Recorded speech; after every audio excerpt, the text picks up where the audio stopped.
جدید دنیا میں جب بھی ریفارمیشن اور قومی اصلاحات کی بات کی جاتی ہے تو ایشیائی ممالک کے تناظر میں سر سید خان کا نام سر فہرست آتا ہے۔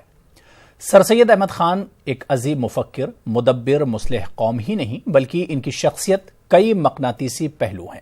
انہوں نے جس میدان میں بھی قدم بڑھایا، اپنی تحریر، تقریر اور طرز عمل سے اس میں انمٹ نقوش مرتب کیے ہیں۔ ہندوستانیوں کی سربلندی کے لیے ملک میں جدید تعلیم کی تحریک اور پھر علی گڑھ مسلم یونیورسٹی کے قیام نے ان کی شخصیت کو زندہ و جاوید بنا دیا ہے۔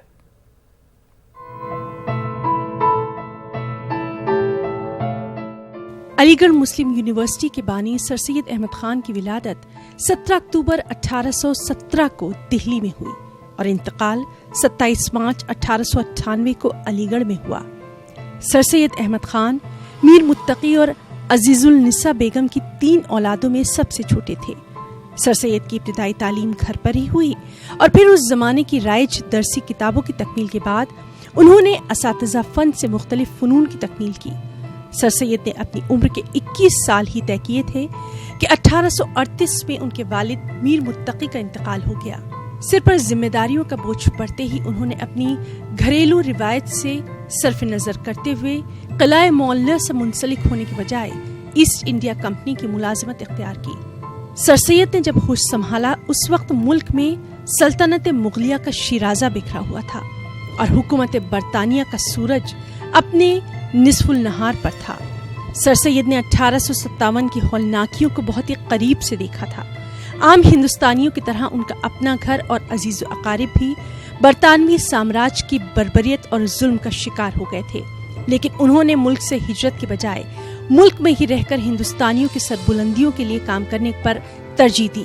انہوں نے ہندوستان میں رائج قدیم علوم کے بجائے جدید تعلیم سے ہندوستانیوں کی سربلندی کا خاکہ تیار کیا۔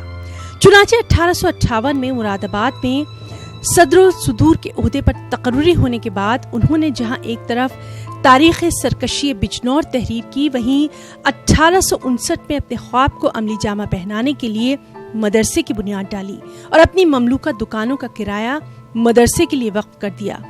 قوم کو جدید علوم سے آراستہ کرنے اور زمانے کے نئے تقاضے کی تلاش نے سر سید احمد خان کو سائنٹیفک سوسائٹی کے قیام کا راستہ دکھایا، اور جب ان کا تبادلہ مراد آباد سے غازی پور ہوا تو انہوں نے غازی پور میں سائنٹیفک سوسائٹی قائم کی۔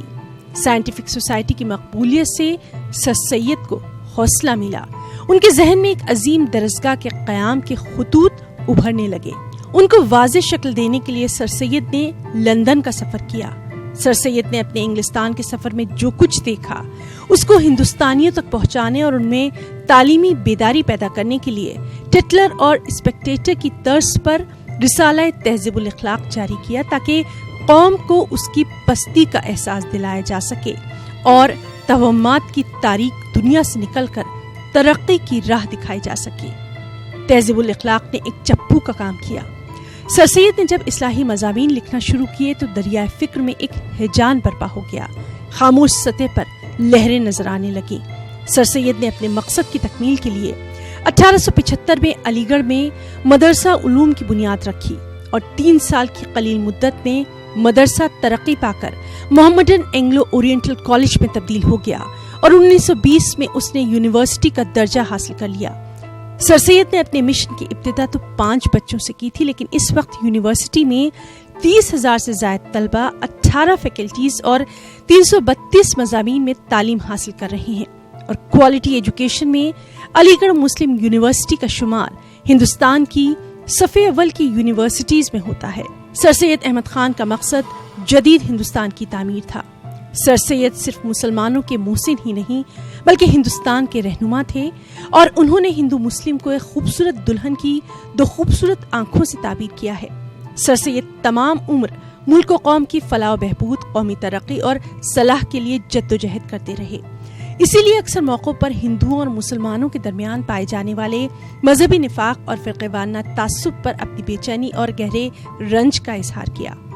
سر سید نے 150 سال قبل ہندوستانی اور بالخصوص مسلمانوں میں سائنسی مزاج پیدا کرنے کے لیے جو خاکہ تیار کیا تھا، آج کے سائنسی دور میں اس تحریک کو نئے طریقے سے رائج کرنے کی ضرورت ہے، کیونکہ آج کی دنیا میں علم و حکمت کے سرمایہ میں بہت تیزی سے اضافہ ہو رہا ہے، اور ایسے میں ضرورت مسلم ایجوکیشنل کانفرنس جیسے ادارے کی ہے جو کہ ملک کے گوشے گوشے میں قوم کی تعلیمی پسماندگی کو دور کرنے کے لیے ادارے قائم کرے، اور تبھی ہم سر سید احمد خان کو ان کی 201ویں یوم ولادت کے موقع پر سچا خراج عقیدت پیش بھی کر پائیں گے۔ اس موقع پر جوش ملی آبادی کے اشعار بالکل صادق آتے ہیں۔